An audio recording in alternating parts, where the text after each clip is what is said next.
लेकिन मैं एक बात पूछता हूँ कि घर मेरा है, मेरे घर का फैसला करने वाला जो भी शख्स हो मुझसे पूछे बगैर फैसला कैसे कर लेगा? हमसे कोई मशवरा नहीं किया गया। हम अहले खानका हैं सर। देखिए, हमारा काम नहीं है कि हम आके इस तरह से मतलब प्रेस कॉन्फ्रेंस दें, क्योंकि हम कोई पॉलिटिकल आदमी नहीं है। हमें पॉलिटिक्स नहीं आती, हम सीधी बात करते हैं, हमें घुमा के बात करना आती नहीं है। सीधी सीधी बात यह है कि घर मेरा, खानका मेरी, दरगाह मेरी, मस्जिद मेरी, उसकी हम केयर टेक आज से नहीं, हम उस वक्त से करते चले आ रहे हैं जब कोई जो मौजूदा शक्ल का हिंदुस्तान है उस वक्त वो नहीं था। तो आज तक अब जाकर ये नया हिसाब किताब दाखिल करना ये हमारी समझ से बाहर है। और जब हमारी समझ से मामला बाहर हो जाता है और चूंकि हम लॉ अबाइडिंग सिटीजन्स हैं तो जो रास्ता हमारे लिए बचा हमने वो इख्तियार किया और हम सुप्रीम कोर्ट चले गए। सरकार मुस्लिमों की भलाई कर रही है, मैं इस बात को मना नहीं कर रहा। सरकार को हमने चुना है, सरकार हमारी है, it's a democratically elected government. मगर सर मसला ये है कि मुसलमानों का भला बगैर मुसलमानों से पूछे हुए कैसे पॉसिबल है सर? हमसे पूछ तो लग सर। देखिए, आप लोग एक बात माफ़ कीजिएगा सर, एक मिनट सर, आप लोग एक बात समझ लीजिएगा कि हम जो आए यहाँ पर, हमारा एजेंडा ये है आपको बुलाने का और आपसे बात करने का कि सर हम स्टेक होल्डर हैं, हम डायरेक्ट पार्टी हैं जिनका नुकसान हो रहा है इसके अंदर। हमारी जगह जा रही हैं, कभी एंक्रोचमेंट करार दे देंगे। अभी जिस दिन ये पास हुआ है उसी दिन बम्बई के अंदर जहाँ पे हमारा रजिस्टर्ड ट्रस्ट है वहाँ पर एक मुसाफिर खाना था, उसी दिन उसको जो डिफैक्टो उन्होंने लफ्ज़ इस्तेमाल किया उसको उन्होंने वक्फिफाई कर कर उसको चैरिटी कमिश्नर के सुपुर्द कर दिया। कई सालों का मुसाफिर खाना, उसके अंदर कुछ आपसी विवाद था उसके मुतवल्लियों में, तो according to the amendment it was termed as encroachment और उसको सीधा उन्होंने दे give it to the charity trust. Sir ये सर प्लीज़, ये रजिस्टर्ड वक्फ जो हमको जितना मिल सका, क्योंकि सर क्या हुआ ये एकदम हमारे ऊपर थोप दिया गया। और आप यकीन जाने पिछले 8 दिन से मैं सिर्फ जग रहा हूँ इसके अंदर अपने वकील के साथ मुस्तकिल। बहुत सारी ऐसी इस्तनाएँ हैं जो PIL में उनको दीनी मामलात के बारे में मुझसे पूछना पड़ रही हैं। तो इसको रिसर्च मैंने जितना किया और करके जो मुझे रजिस्टर्ड मिला सर, रजिस्टर्ड जहाँ पे कोई वो आपसी विवाद ना हो, ये सब मामलात ना हो, तो वो ये फिगर मिला सर, वो मैंने आपको, हमने तो अभी तक सुना नहीं था कि मुसलमान पंचर लगा रहे हैं। मतलब ठीक है, उनके वो बड़े हैं, उनके समझ में बात आई होगी, लेकिन सर हमको जो इसमें कॉन्स्टिट्यूशनल मामला मिला हमने उसको पेश कर दिया है। दैट इज़, अब वो कौन क्या कह रहा है, वो हम सबसे बड़े, मेरे ख्याल से प्राइम मिनिस्टर साहब और हम सबसे बड़े सुप्रीम कोर्ट की अथॉरिटी है जो कॉन्स्टिट्यूशन को प्रोटेक्ट करते हैं। तो वहाँ पे जाके आंदोलन भी चल रहा है और हिंसा भी हो गई है कई जगह। सर हम ना आंदोलन करने आए हैं ना, हमने पहले ही कह दिया हम कोई आंदोलन नहीं करेंगे, हम कोई सियासत नहीं कर रहे हैं, हम डायरेक्ट स्टेक होल्डर्स हैं। We are not connected to politics. वो आपको याद होगा बुजुर्ग कहा करते थे कि कौवा कान ले गया, कोई कहते तो कौवे के पीछे मत भागो, कान पकड़ के पहले देख लो। तो यही मामला हो रहा है।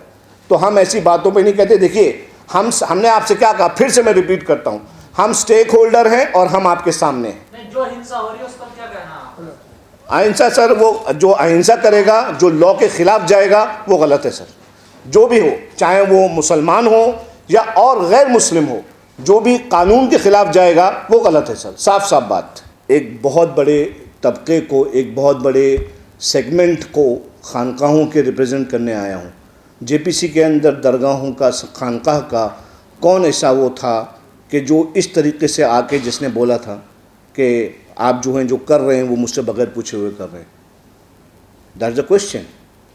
हमसे बोला गया होता, of course.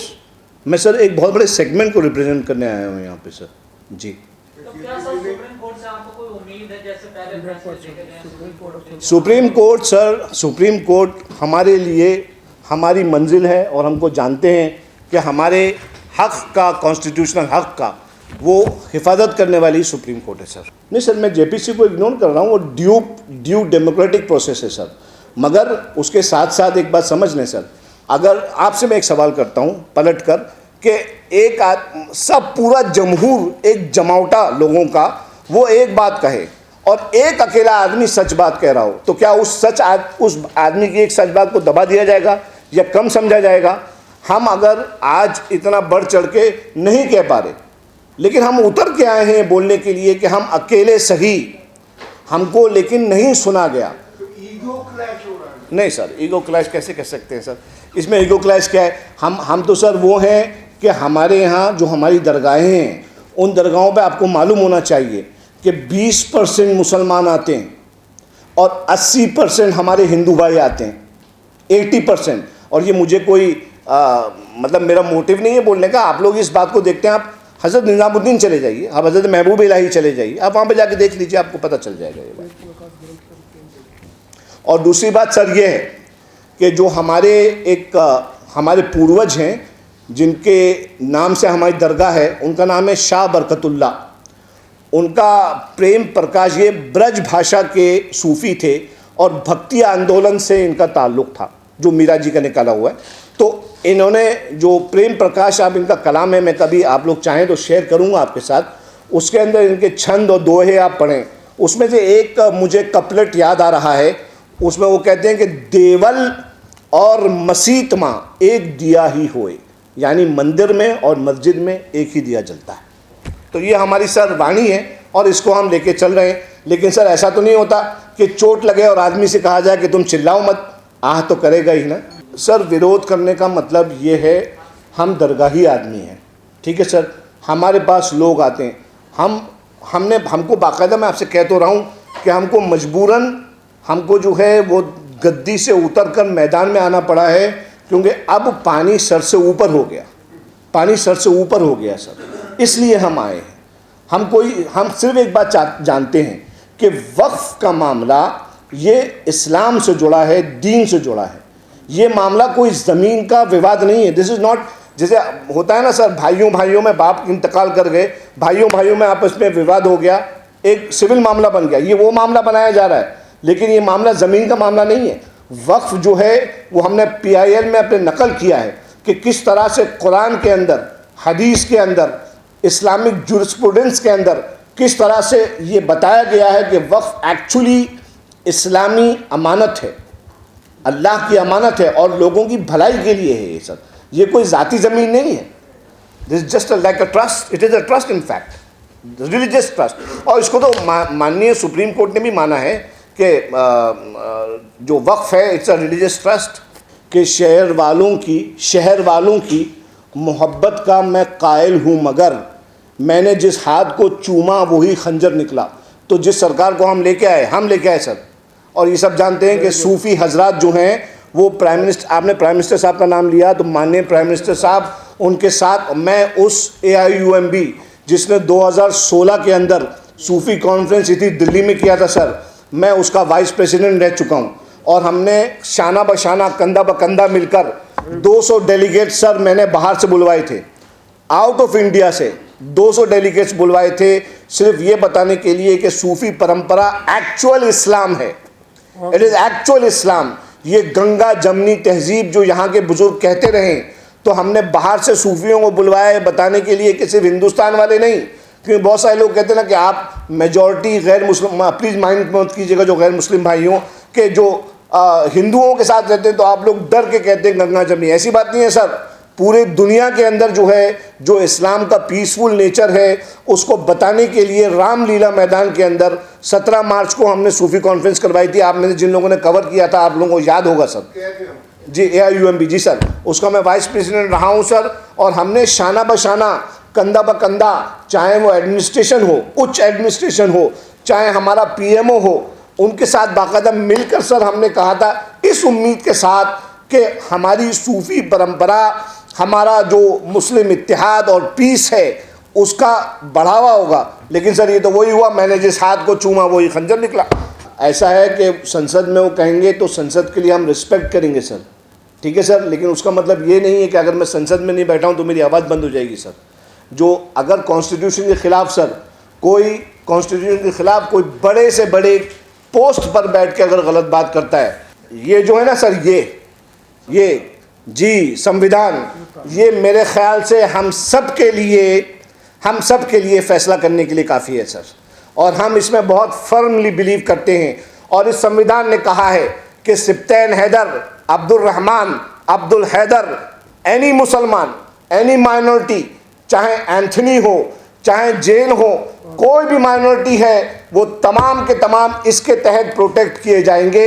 I don't care कोई पॉलिटिशियन कुछ भी कहता रहे, कोई स्टेटमेंट पास करता रहे। I believe in the constitution sir. Sir ये मुस्लिम नेताओं से पूछिए, मैं सूफ़ी हूँ सर, और मेरा कोई स्टेक नहीं है इसके अंदर। जिसकी जो नीयत है वो उसका जिम्मेदार है सर। मैं अपनी बोली का जिम्मेदार हूँ, और मेरी बोली इस वक्त, देखिए सर मैं आपको क्या बता रहा हूँ, एक छोटा सरकार मैं आपको बताता हूँ किस तरह से रास्ता लेंगे। आपका नाम क्या है सर? गजेंद्र भाई। गजेंद्र भाई, मैं आपसे एक बात कहूँगा, मैं इस वक्त यहाँ पर 70,000 खानकाहों को कमो बेश विद लिमिटेशंस मैं रिप्रेजेंट कर रहा हूँ। अगर आप हर खानका के 100 मुरीद अनुयायी मान लें तो इसका मतलब क्या है मालूम है आपको? मैं 7 करोड़ मुसलमानों को, 25 करोड़ टोटल पॉपुलेशन है, 1/3 से ज़्यादा मुसलमानों को रिप्रेजेंट करने आया हूँ यहाँ पर। तो कम से कम मेरे ख्याल से फिगर्स का तो हमें रिस्पेक्ट करना चाहिए कि अगर एक शख्स 1/3 मुसलमानों की बात कर रहा है तो हम उससे वो उन नेताओं का जो है बात मिसाल देकर ना कहें कि जो चंद हज़ार या चंद लाख को जो है प्रोत्साहित कर सकते हैं, मोटिवेट कर सकते हैं सड़कों पे आने के लिए। सड़कों पे आने की बात है तो सड़कों पे हम गांधी को मानने वाले हैं, हम गांधी के हिंदुस्तान के रहने वाले हैं।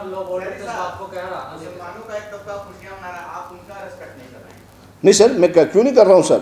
मैं हर एक के इमोशंस का रिस्पेक्ट करता हूँ, बिकॉज हमारे कॉन्स्टिट्यूशन के अंदर हर एक को हक हासिल है कि वो अपनी राय रखे। लेकिन सर अगर वही बात कि इसके खिलाफ जो जाएगा तो वो खुशी होगी, ये मेरा सवाल है। क्या उस खुशी को खुशी कहा जाएगा? इसके खिलाफ जो भी बात होगी सर, जो खुशियाँ मना रहे हैं, तो अब मैं माफ़ कीजिएगा, जो खुशियाँ मना रहे हैं आप सर ये सवाल उनसे करो कि कॉन्स्टिट्यूशन के खिलाफ अगर कोई चीज़ पास होती है, गवर्नमेंट हमारी चुनी हुई है ना सर, गवर्नमेंट हमारी चुनी हुई है। आप खुद बताइए, ये कोई तानाशाही तो नहीं है? जहाँ तक मैंने सुना है और मैं जानता हूँ थोड़ा बहुत, हिंदुस्तान एक डेमोक्रेटिक रिपब्लिक है सर, यहाँ पे डेमोक्रेसी है, और अगर चाहे कितनी मेजॉरिटी से कोई भी गवर्नमेंट आ जाए, लेकिन आप में से और हम में से हर एक बंदा रहने वाला ये पूरा हक रखता है कि अगर वो गलती कर रहा है, कितना ही बड़े ऑफिस का सही, हम उसको बोल सकते हैं और अच्छी ज़बान में तहजीब के साथ बोल सकते हैं कि सर ये बात सही नहीं है। और ये तो बहुत बड़ी बात है कि कॉन्स्टिट्यूशन के ख़िलाफ़ अगर कोई बात हो रही है और मैं अगर उस पर कुछ कह रहा हूँ तो लोग सवाल करें कि भाई फलाने खुशियाँ मना रहे हैं या धमाके खुशियाँ मना रहे हैं, तो आप क्यों ऐसा कर रहे हैं? 100% उम्मीद है भाई, संविधान जिंदा है अभी हिंदुस्तान का, तो एक्सेप्ट हो गई फाइल, और कोई गलत मांग तो कर रहे नहीं है। लेकिन अमित शाह कह रहे हैं कि कानून बन गया, आप सबको मानना होगा। देखिए नहीं, कई कानून ऐसा जो बदला गया है, बदलता है। कई खान कानून भी तो बन गया था, आखिर उनको भी तो वापस लेना पड़ा ना। आपको क्या दिक्कत है इस कानून का? दिक्कत हमको नहीं, पूरे समाज को है, एक मेरे को नहीं है, पूरे मुस्लिम समाज को दिक्कत है। क्या दिक्कत है? दिक्कत ये है कि हमारी जो संपत्ति आज हमारे पास है, जिससे हम लोग प्रॉफिट उठा रहे हैं, जिनसे हम लोग चैरिटी करते हैं, गरीब को मदद करते हैं, वो सब इसमें से ख़त्म हो जाएगा, गवर्नमेंट के अंडर में आ जाएगी, गवर्नमेंट फैसला करे। माफियाओं का अड्डा बन गया था ये वक्फ, देखिए। तो बीजेपी को माफिया को ख़त्म करना था, तो इसीलिए तो कानून लाइए। कानून से कहाँ ख़त्म करी? अभी 14 साल से क्या करी फिर बीजेपी? एक केस बता दीजिए वक्फ बोर्ड का, जो इसमें हजारों एकड़ संपत्ति हमारी अतिक्रमण है, उसको बीजेपी ने हटाया हो कहीं से? किसी पारदर्शिता लाना चाहते हैं। ये पारदर्शिता, ये सर मस्जिद तो पारदर्शिता है, खुली हुई रहती है मस्जिद, कोई भी जा सकता है, दरबार खुला हुआ कोई भी जा सकता है, इसमें क्या पुनी? लेकिन कई प्रॉपर्टी ऐसी है जिनका डिस्प्यूट है, मामले चल रहे हैं। जो डिस्प्यूट है कोर्ट में है, जो ट्रिब्यूनल में है, उसमें हम लोग क्या कर सकते हैं? तो क्या फिर मंशा क्या है सरकार? मंशा सरकार की ये है कि इसमें से बड़े बड़े उद्योगपति करोड़पतियों को वक्फ संपत्ति देंगी, और वक्फ संपत्ति उनको अंडर ओवर करेगी और मुसलमानों का नुकसान करेगी। अब ये तो जाहिर है कि मुसलमानों को नुकसान हो रहा है, इसमें तो दिख रही है। कई जगह ऐसे मामले सामने आए जहां प्रॉपर्टियों में गड़बड़ पाई गई है। वो कोर्ट में मामला, जहाँ गड़बड़ है कोर्ट में मामला, ये तो मामला वक्फ बोर्ड को ही ख़त्म किया जा रहा है, वक्फ को ही ख़त्म किया जा रहा है। अभी हजरत सिफ्ताना साहब ने बताया कि वक्फ मतलब अल्लाह की चीज़, तो अल्लाह की चीज़ में मेरा इंसान का क्या फ़ायदा होगा? और अगर भ्रष्टाचार है, कहीं जुर्म हो रहा है, तो वहाँ पे हटाना चाहिए। मुसलमानों के, हिंदुओं के, हर किसी के लिए जो ट्रस्ट से जुड़े हुए हैं, जो संस्था से जुड़े हैं, उनको फ़ायदा मिलता है। आजादी से लेके अब तक कितने साल जुड़े हैं, किन मुसलमानों को आप लोगों ने बनाया? सर हजारों को हुआ है, कहीं ग्राउंड में जाके देखें, शादी करवाएं सर, लाखों लोग की शादी हुई है। हाँ, लाखों लोग की शादी हुई है, जहाँ हजारों लोग की जोड़ा 1100 लोग की शादी कराते हैं। सर मैं रोजगार के लिए 10-10, 20-20, 50,000 जो क्षमता होती है ट्रस्ट की, उस ट्रस्ट के हिसाब से उनको रोजगार के लिए देता है। जो लोग अच्छे होते हैं वो डेवलप करके आगे बढ़ के फिर वो मदद करते हैं अल्लाह के दिन को। मौलाना को कई महीने की तनख्वाह नहीं मिल पाती है। ये तो खैर आप ही को, मेरे को मेरी जानकारी में तो नहीं कौन सा मौलाना की तनख्वाह नहीं मिली। सब मौलाना, प्रधानमंत्री का भला मन कैसा सबको दिखता है, किसके लिए उनका भला मन है, उसको हम लोग, मैं इस मामले में नहीं बोलना चाहता, धर्म का मामला है, खानका के वो है, मैं उनका प्यारो हूँ, ठीक है। तो मैं ऐसी कोई बात नहीं बोलना चाहता जो राजनीतिक रूप में विवाद का कारण बने। तो आप इसका विरोध करोगे सड़कों पर? हर नहीं, सड़कों पे भी उतर के उनके साथ सम्मान तरीके से आखिरी सांस तक लड़ेंगे, आखिरी सांस तक लड़ेंगे अपनी मोदी जी ने तो कल ही कहा कि सही इस्तेमाल नहीं हो रहा जमीनों का। देखिए अरे मोदी जी किसी का सही इस्तेमाल नहीं कर रहे हैं भाई, आप लोगों को पता है, जिस पर इस्तेमाल कर रहे हैं वो अच्छे से इस्तेमाल हो रहा है। बहरहाल ये चीज़ हमारे समाज से जुड़ी थी। हजरत सिप्तान हैदर का कहने का ये था, ये खानका को रिप्रेजेंटेटिव कर रहे हैं, 70,000 खानकाहों के चीफ हैं। इनका ये कहने का मतलब था कि हमको बुलाया जाता है कि हमारी संपत्ति में क्या खराबी बताई जाती।